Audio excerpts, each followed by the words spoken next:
పల్నాడు జిల్లా గురజాల నియోజకవర్గం దాచేపల్లి మండలం తక్కలపడ గ్రామ కాపరస్తుడైన నా పేరు Maredasu. SC ST vigilance monitoring committee మెంబర్ని మాజీ.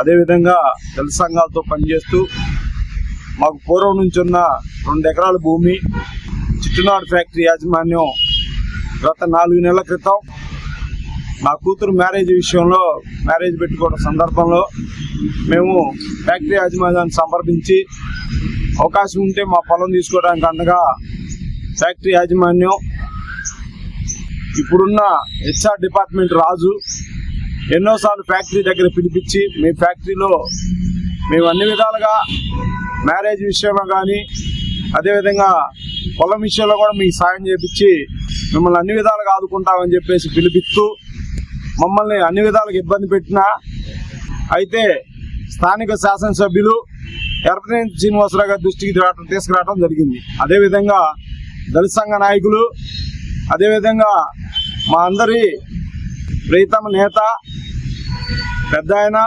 వర్లా రామయ్య గారి దృష్టికి కూడా తీసుకెళ్లడం జరిగింది. అదేవిధంగా డొక్కా మాణిక్యరావు ప్రసాద్ గారి దృష్టికి కూడా తీసుకెళ్లడం జరిగింది. తక్షణమే స్పందించి అదేవిధంగా పల్నాడు జిల్లా కలెక్టర్ గారు అదేవిధంగా ఇక్కడున్న ప్రజా సంఘాలందరూ కూడా స్పందించి నా కుటుంబానికి నాకు న్యాయం చేయాలని, న్యాయం చేయని పక్షంలో మందకృష్ణమాది గారి గతంలో నేను అందులో పనిచేసి ఉన్నాను.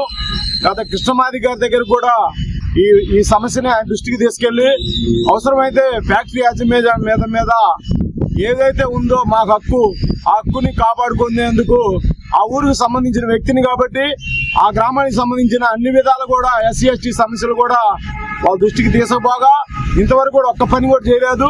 తక్షణమే ఆ ఫ్యాక్టరీ యాజమాన్యం కనుక మేము చెప్పిన డిమాండ్స్ తీర్చకపోతే మా పొలం కొనకపోతే మేము దేనికే సిద్ధంగా ఉన్నాము. అదేవిధంగా నారా చంద్రబాబు నాయుడు గారు ముఖ్యమంత్రి, ఆయనకి ధన్యవాదాలు. అదేవిధంగా పవన్ కళ్యాణ్ గారికి, లోకేష్ బాబు గారికి, హోంమంత్రి అనితమ్మ గారికి మేము ఎందుకు ఉంచుకున్నామమ్మా, నా కూతురు విషయంలో ఫ్యాక్టరీ యాజమాన్యం మమ్మల్ని అన్ని విధాలుగా ఇబ్బంది పెట్టింది కాబట్టి అయ్యా మీరందరూ కూడా ఈ వీడియోని నారా చంద్రబాబు నాయుడు దగ్గరికి చేరే విధంగా చూడాలని కోరుకుంటూ సెలవు తీసుకున్నాం. జై భీమ్.